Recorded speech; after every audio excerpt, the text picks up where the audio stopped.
It's a certified hood classic. Hold up. The volume might be too loud. Bruh. Okay, that's not what I wanted. Uh, Yikes. Okay, I'm just looking for my sound, boy.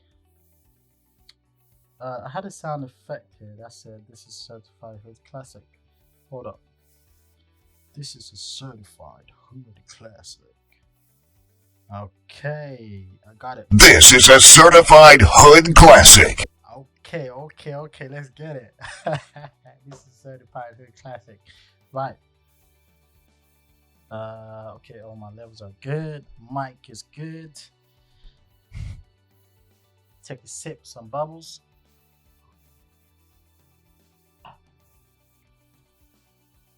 Okay. Right. Welcome to another episode of Deen Unchained. I'm your host, E, aka Venom, aka Mr. Telly like it is. As per usual on the show, we discuss the battles of mating from a male perspective. Right. Today's topic of discussions, as per, is a continuation from last week's episode where we sort of addressed the three different types of fathers that enable the behaviors we see in women today. Because as per last episode, we did say men we are the ones that create the women, the women we quote unquote are not fit for marriage or relationships anymore. Because let's be honest, women today are scared of commitment, and the men today are scared of marriage.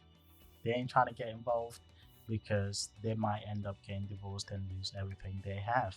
And the women don't want to commit to just one person due to so many reasons, etc. Hypergamy being one of them. Right. Okay. So we're just going to go back into the main topic of discussion today, which is addressing and discussing about these three different types of fathers. And we'll try to keep it short and concise because guys have been reading the reviews. People have been getting at me to be like, yo, you need to work on your lighting. You need to work on your, how you structure the videos and making sure they're short and concise. So bear with me. I've taken all of that on board, and this is what we're trying to achieve today.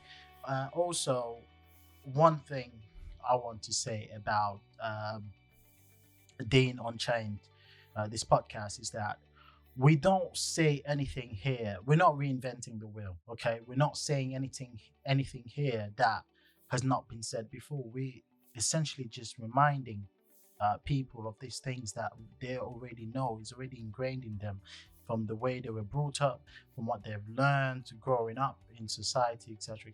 So we're not reinventing the wheel here. It's just a simple reminder, and trust me, it's a key saying that um, reminder benefits people that listen.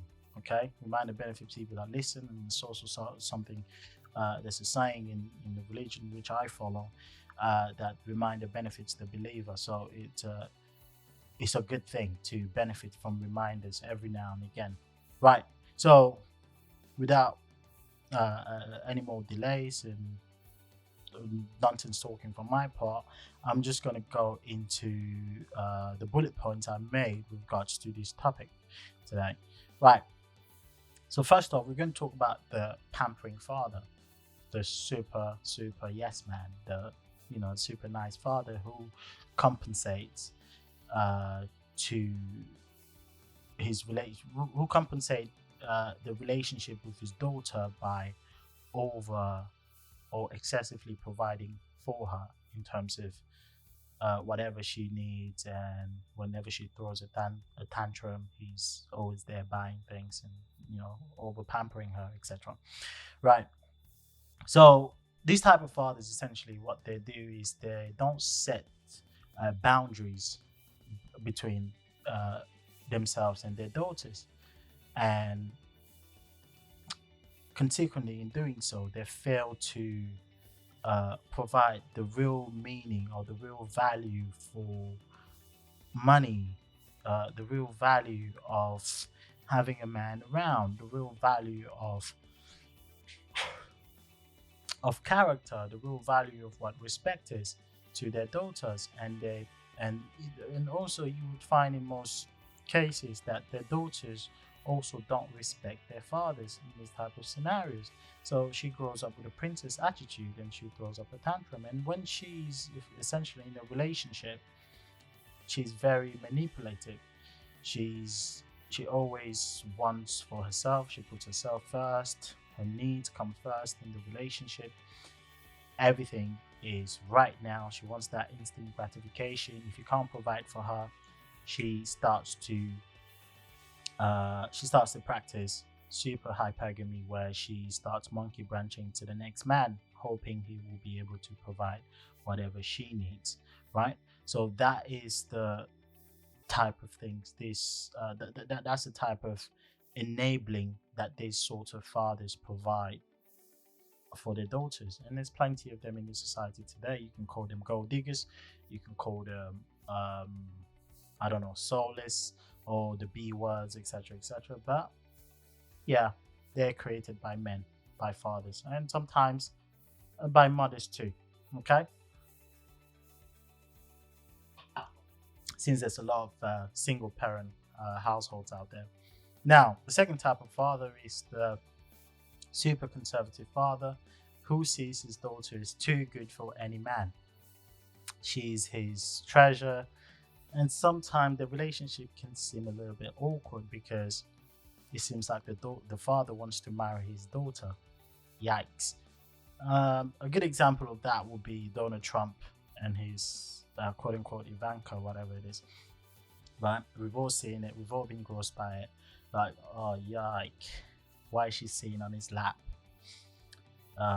Right. So, just to get quickly into it, this type of father, what essentially they do is that they think my daughter is too good for any guy that comes around. So they're always ready to discourage the daughter, and they create a codependency type of relationship with their daughter, where their daughter solely and only depends on them to do anything.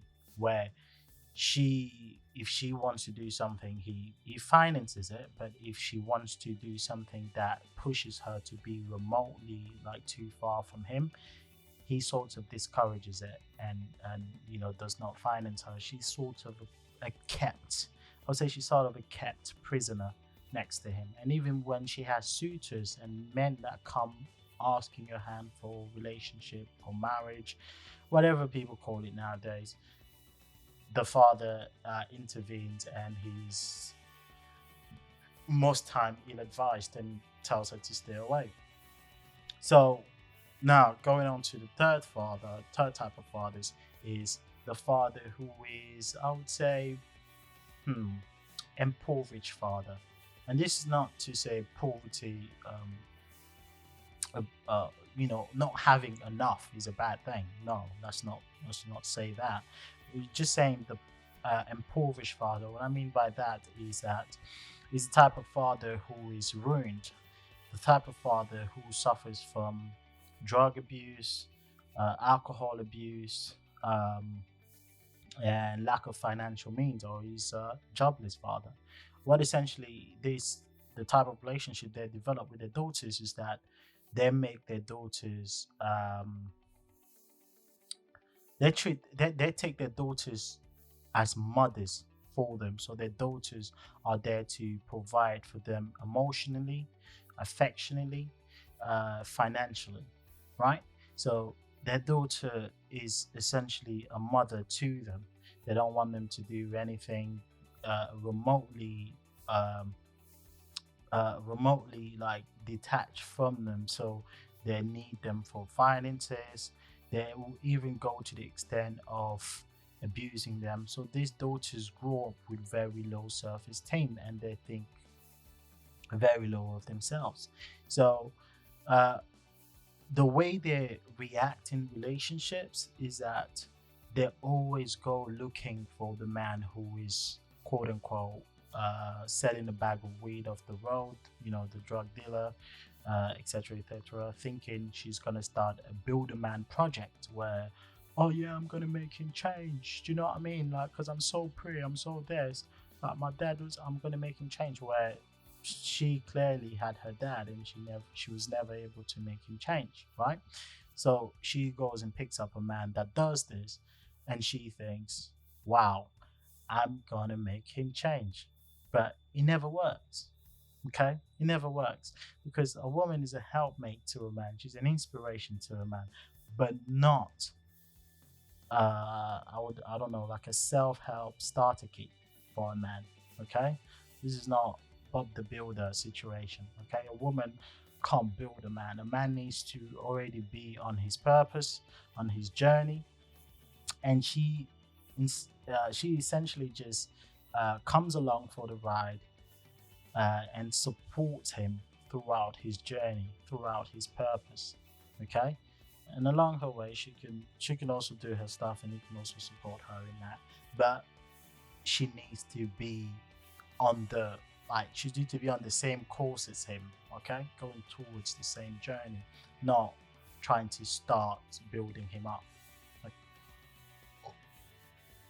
oh, they will find a man with alcoholism problem and alcoholic, and I don't use this term lightly because being an alcoholic is you're a victim of alcohol. Okay, it's a sickness, someone that needs help. If you have a drug abuse problem, you're also someone that needs help, but they will usually type and go for this. They'll usually try and go for these type of men in society in general, and they'll be heartbroken, etc., etc., and then find it quote unquote difficult to trust the man. It brings me to another thing which we're going to discuss on the show, which is um, women don't know how to select men. Okay, women don't know how to select men because they will always choose what was a reflection of the prime of the I would say of the primary male figure in their life, which is their father. So it will be a slight reflection of that. So if the father was abusive, etc., etc., non-tolerant, they will always try to choose this type of individuals. Hence why um, uh, that mating decision. Yes, they can find someone they like, but in the entire process of decision making, if they want to live and be with his partner for infinite number of years until they pass away, they need a man's perspective, or they need a male figure, a responsible male figure in their lives. But it needs to be a family member, or a family member, father, brother, etc. Right? So I'm just going to recap on the three different types of men, and three different types of fathers, and the consequences of how they bring up their daughters, and what impact it has in society, which is essentially what creates the abundance of uneligible uneligible women we have today for marriage, right? The women we have to pick from, at least in the West. Not maybe in other, yeah, I mean in other countries, yes, there is women to pick from, which is why a vast majority of men in the UK, in America, I mean, in all the western part of the world, they're literally flying out in abundance, right? They're flying out in abundance to marry from somewhere else. Um, right. So going back again on the first one, so the pampering father consequently creates a self-absorbed, manipulative, selfish, egotistical daughter, right? She's just there for the money, quote unquote, gold digger. She's just there for your money. She just wants the peas. Once the money's over, she's hopping on to the next branch. So next man, next man, next man, next man, next man, and she's what's the word? She finds it very hard to create emotional connection, and this is something that we're going to talk as well about in the sense of a woman having a higher body count and what that creates in a woman. So now the second, the super conservative father who thinks his daughter is too good for the world. Uh, what what he creates is his daughter is a codependency where his daughter solely depends on him, and she lacks minimum skills to operate in the real world. Okay, because daddy's always there, and she lacks assertiveness, etc., etc. In a relationship, you would see that she's unable to take and make decisions on her own. Um, right, but you might have scenarios where she call her husband to be like, well, should I buy water today? There's only one bottle left. It's like those type of like tiny things where she should be able to decide on her own and be able to like make these decisions on her own, right? Now, the last one, which is the ruined or impoverished father, we've talked we've talked about that and given a little bit more details. But again, just to recap, creates a daughter who overly overly outpours like emotionally and affectionately to other men. Okay, she's always on a build a man exercise. Uh, she's always on a build a man exercise. Do you know what I mean? She's like she bought a man from what's that store called? Oh bloody hell! She bought a man from IKEA. She's trying to put him together, right? She's always on that mission, right? IKEA build a man project. So she's outpouring like affection, care, you know, just to try to change this particular individual to make him from to stop being a drug user, an alcohol abuser, a quote unquote drug dealer, kingpin, but he's selling bags of weed on the street. So those are the type of individuals they create essentially, and those are the type of individuals, men that actually have a purpose and have a goal have to pick from today in society. And the one the guys are like, yo, yikes, I need to go out and get a wife, not stay in here, right? So, on other episodes on the show, we're going to talk about hypergamy. We're going to talk about what love is. Do you know what I mean? Because I feel that that term is overly used in today's society, and it's a misconception, and it's always misconstrued when someone says "I love you" and da da da da da da, and the way people take it and what comes with that, right?